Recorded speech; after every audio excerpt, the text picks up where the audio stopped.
con Boric. Pero hay un punto. Eso es objetivo. No, pero hay un punto, porque respecto a lo que señalas tú, ¿quién está preparado para hacerlo mejor o no? Precisamente ha sido la coalición de ustedes la que ha votado en contra de las leyes de seguridad que presenta este gobierno. Y ese también es un hecho a la causa. Entonces, ahora, más allá de cifras más, cifras menos, también veámoslo en el ecosistema, como decía el otro día un panelista. Veámoslo con el tema económico. O sea, imagínate, las cifras cómo están. La cifra histórica en despidos, cifra histórica en desempleo femenino, justamente mientras estaba la gestión de la ahora candidata Jara. Entonces, si uno ve todas estas cosas, porque en general la izquierda tiene un relato de que estos temas van unidos, bueno, yo concedo el punto, veámoslo entonces en ese ecosistema, y en ese ecosistema de seguridad y economía, evidentemente los resultados de este gobierno han sido bastante mediocres. Sí, yo creo que, a ver, primero el Ministerio del Trabajo no es el que entrega trabajo, esas son las políticas públicas, la gestión y fiscalización son diferentes, por tanto, adjudicar a que Yanet Jara hay una baja o un aumento del desempleo no es respecto a Yanet Jara en sí en específico. Yo creo que en esa información igual hay que ser un poco más justo. Pero lo otro es que, claro, hablan de gobernabilidad. Por ejemplo, yo creo, por lo menos, que José Antonio Kast tampoco es un personaje que aportó mucho a la política pública. Tuvo 16 años siendo parlamentario y muchos cambios y propuestas no hizo. Pero sí, por ejemplo, rechazó el aumento del sueldo mínimo, el retiro de fondos previsionales, la reforma de pensiones, 40 horas, copago cero, reforma tributaria, la ley contra la violencia de las mujeres, royalty minero y la peor, ley Cholito, fue el único que votó en contra. Entonces, ¿eso te garantiza, por ejemplo, gobernabilidad? Una persona que estuvo 16 años y no aportó en absolutamente nada, no va a hacer nada en 4 años. Cuando uno mira las políticas públicas que se impulsó Yanet Jara, las 40 horas, el sueldo mínimo, la reforma de pensiones, tú te das cuenta que todas esas políticas públicas lo que hacen es encarecer el trabajo. Hoy día la mayoría de los sueldos los pagan las pymes. Y eso hace que tengamos un desempleo femenino de un gobierno que precisamente se decía feminista de 2 dígitos. Entonces, obviamente que en Chile falta trabajo y la forma de generar trabajo es con crecimiento económico, el destrabando la pelota para que el país pueda salir adelante. Ahora entonces, lo que decía Valeria, no aumentamos el sueldo mínimo. Es que ¿sabes qué? Acá la derecha tiene que estar muy consciente de a quién va a enfrentar en la elección presidencial, porque lo que está haciendo Yanet Jara es una candidatura de populismos de izquierda. ¿En qué sentido? Vamos a tener propuestas como el sueldo vital de 750.000 pesos, o vamos a tener propuestas como eliminar la UEF, que la hemos visto esta semana, que son completamente descabelladas desde el punto de vista técnico, pero el relato de la izquierda va a ser, miren, quienes se oponen a eso son la élite y por lo tanto nosotros representamos al pueblo. De hecho, lo dijo el hijo de Lautaro Carmona. Fernando Carmona. Esta campaña va a ser entre élite versus pueblo, algo muy parecido a lo que sale en el informe del PNUD del 2024 sobre desarrollo humano en Chile. Y yo creo que la derecha tiene que estar preparada para desbaratar ese relato de élite versus pueblo, porque cuando uno mira cuáles son las verdaderas urgencias del pueblo, hoy día están en materia de seguridad, en materia de inmigración, en materia de trabajo y en materia de crecimiento económico. Y la izquierda woke, a la que está asociada efectivamente Yanet Jara, ha hecho una serie de propuestas que muchas veces están distantes de ese pueblo que dicen representar. Entonces yo creo que acá hay que elegir muy bien quién va a ser el adversario. La derecha tiene que despersonalizar la campaña. El adversario nuestro no es... Fíjate, el adversario nuestro no es el Partido Comunista ni el gobierno. El adversario... Espérate, un paréntesis. Sí, no, ya la agenda no voy a hablar nada, porque ¿para qué?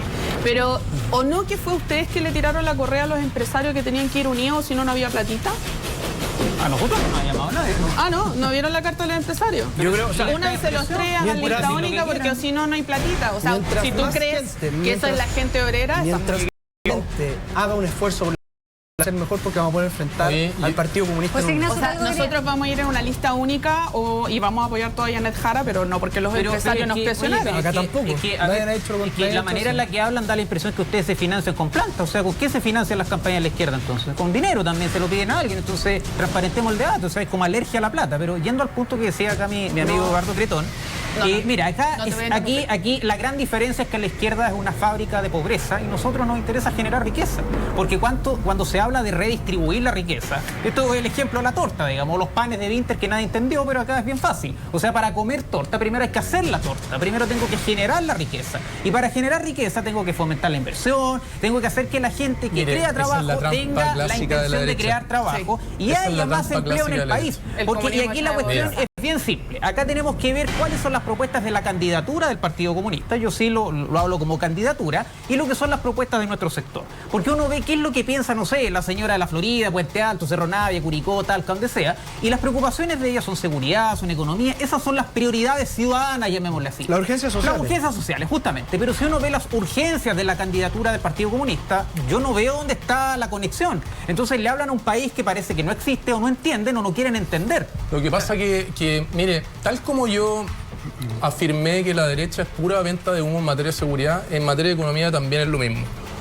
Cuando se arrogan la facultad o el premio de que son mejores en seguridad y en economía, usted si va a los datos duros, eso es falso en la historia de la humanidad. Cuando hablan de crecimiento como si fuera a tirar una cadena y que emana del cielo la plata, eso no es así. Venezuela el año 2024 creció al 6%. La pregunta en consecuencia es si habría que copiar las políticas de Venezuela y de Maduro para crecer al 6%, y la respuesta es evidentemente que no. Chile, usted si lo compara con el promedio de Latinoamérica al 2025 y al 2026, está proyectado que crezca al 2,3 y al 2,1. El promedio de la TAM, 2,2 y 2,1. El promedio de la OCDE, 1,9 y 1,9. Chile más que el promedio de la OCDE. Estados Unidos al 2,4 y al 2,1, casi lo mismo que Chile. Y la zona euro al 2,4 y al 2,1. Chile tiene un problema de productividad. Y si la productividad no se mejora, no vamos a volver a crecer al 6 o al 7%. El problema, Rodrigo, y está solo vamos a poder, espérate, con esto termino. Solo vamos a poder volver a crecer al 4, 4,5 si mejoramos la productividad. La época dorada del capitalismo fue con ideas de izquierdas, no de derechas, entre el año 50 y el año 75. Estoy completamente de acuerdo que Chile tiene un problema de productividad que es muy serio. Y además con una población que está envejeciendo cada día más, lo que lo hace más complejo todavía. Yo estoy totalmente de acuerdo con eso. El tema es que cuando uno mira los modelos económicos a los que ha mirado Janet Jara, y que incluso Janet Jara, la candidata hoy día del oficialismo, ha llamado democracias distintas, son democracias donde precisamente el tema económico no ha ido bien. O sea, es cosa de ver Cuba, es cosa de ver Venezuela, es cosa de ver Corea del Norte. O sea, en general los modelos económicos que tiene el Partido Comunista son modelos que han fracasado en todas partes. Perdón, mira, eso es como el cuento de Pedrito y el Lobo. Al comunismo tú lo tienes que juzgar, al comunismo y al socialismo por su resultado. ¿Qué economista serio está haciendo el programa de la candidatura de Jara? Landerreche lo destrozó. Ningún economista serio en Chile está apoyando la candidatura de Sebastián Edwards, hombre de izquierda. Yo te doy el punto de que en estos 3 meses hay que ver qué es lo que ofrece en materia económica. Bien. A mí me parece muy bien que haya sacado el hijo de Lautaro Carmona hace como un cuarto de día atrás. Pero y eso es un mensaje importante. Te doy un ejemplo, Rodrigo. En el programa de primera vuelta de Janet Jara, dentro de las cosas que proponía en materia económica, era cerrar la economía. La demanda era la demanda interna. Lo mismo de Allende. Y yendo a otro lado, parecido a la aranceles de Trump. Totalmente lo contrario a una economía libre. Espérame, déjame hacer un paréntesis. ¿Lo mismo de Allende? Sí. De hecho, hubo hasta columnas en los diarios profusas, ríos de tinta, decían que era exactamente lo mismo. Acá hay una discusión, a mi parecer, que es un poco deshonesta. Si vamos a empezar a hablar Allende, yo creo que hay que empezar a tirar todos los antecedentes sobre la mesa, desclasificados, lo que pasó en la CIA, con Nixon, etcétera. La intervención de países internacionales como los Estados Unidos en una propuesta que era democrática es malo. El tema es que estamos viviendo ahora actualmente una crisis también con Donald Trump, porque hay personajes que son los republicanos, los libertarios, que avalan las políticas de Donald Trump cuando se encargan de poner aranceles a todo el mundo. Entonces, es peligroso para nuestra democracia como país la intervención de otros países, como lo hicieron también durante el gobierno de Yo quiero decirle una cosa desde el punto de vista de la gente. Yo creo que el ciudadano común y corriente estamos un poquito aburridos que saquen la izquierda, Pinochet, la derecha, Allende. La vieja confiable, avanzamos. ¿Sabes por qué? Porque, insisto, el ciudadano común y corriente quiere el futuro. Quiero seguridad, quiero tener pega, quiero tener salud, educación, de aquí para adelante. Pero si nos vamos a quedar pegados todos, por un lado y por otro, lo que pasó hace 50 años...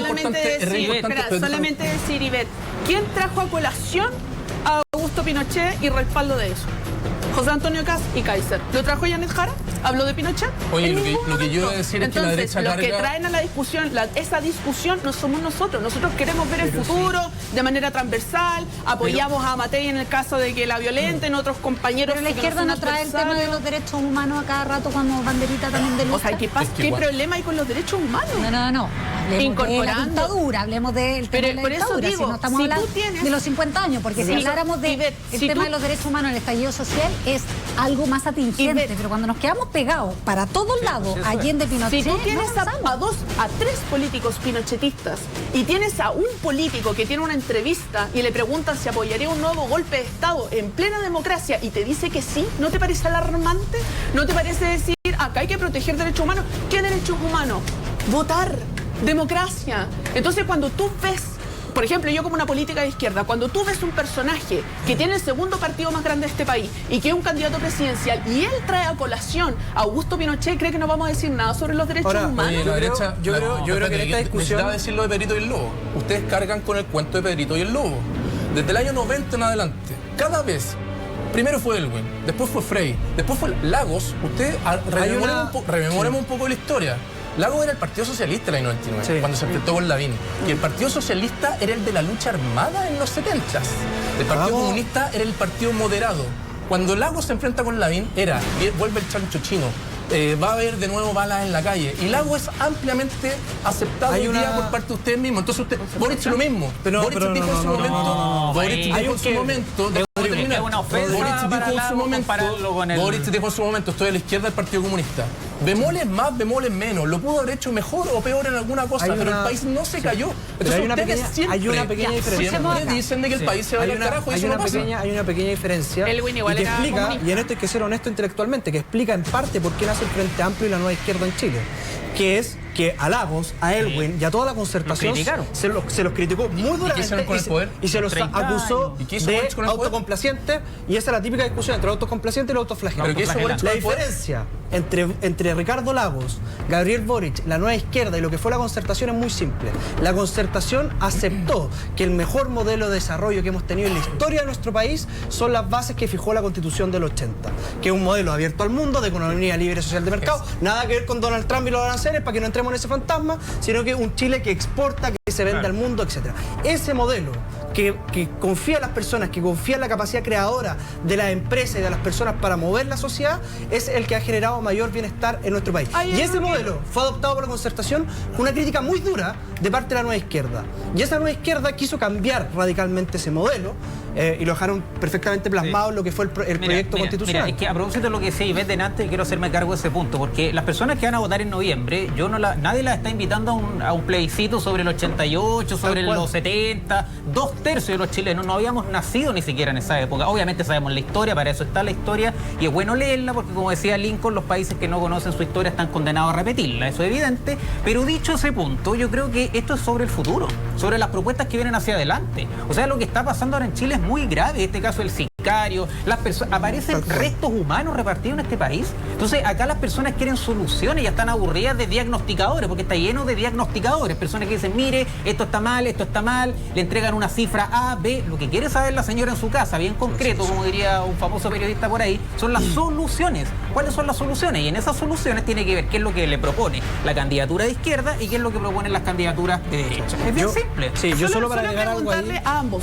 ¿qué diferencia hay entre Matei y Kast? Yo creo que hay varias diferencias. Primero, Evelyn Matei es una persona que representa hoy día una coalición, que es una coalición que ya ha gobernado en Chile, que tiene equipos, que tiene experiencia para poder hacerlo. José Antonio no ha gobernado, digamos, no ha tenido esa experiencia. No es que no tenga experiencia, es que nosotros creemos que la virtud que tiene Evelyn Matei es que logra convocar personas que van desde el centro a personas como yo, que nos situamos perfectamente en la derecha.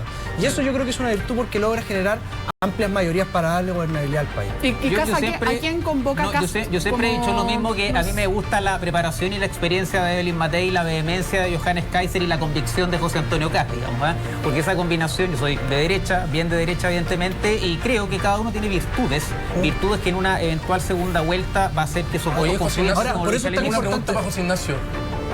José Antonio Kast, entiendo, la semana pasada estuvo Basaletti acá, plantea en materia de seguridad pública una terapia de shock, que le ha llamado, que básicamente se trata de incorporar a los militares en la guerra contra el narco en las poblaciones. Tengo entendido, me puedes corregir si no me equivoco.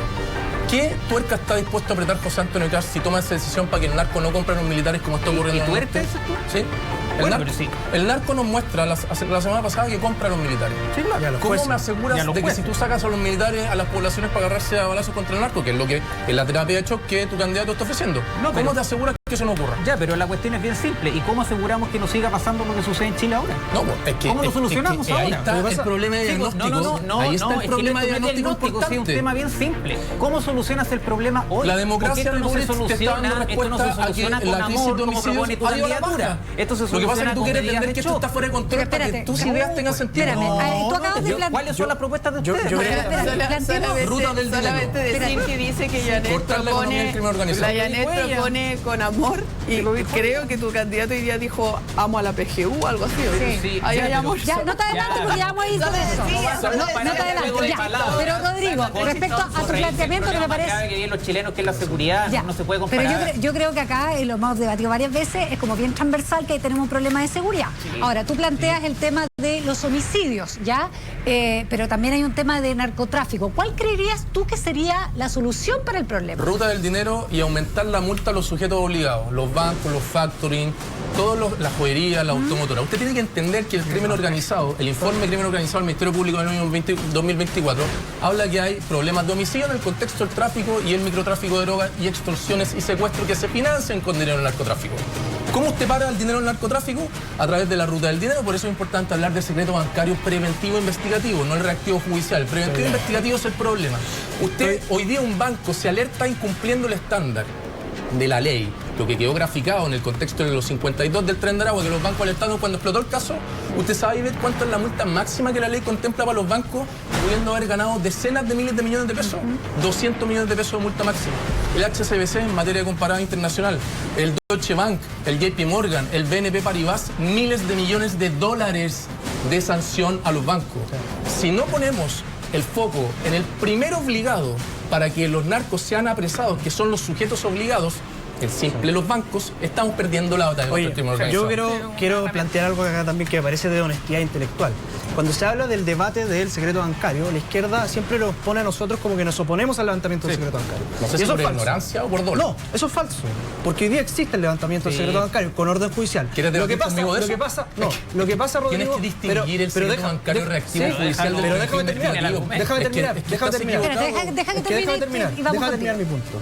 Lo que nosotros decimos muchas veces es que hay veces que la izquierda, en vez de perseguir delincuentes con el secreto bancario, lo que quiere hacer es perseguir contribuyentes. ¿Y qué es lo que pasa?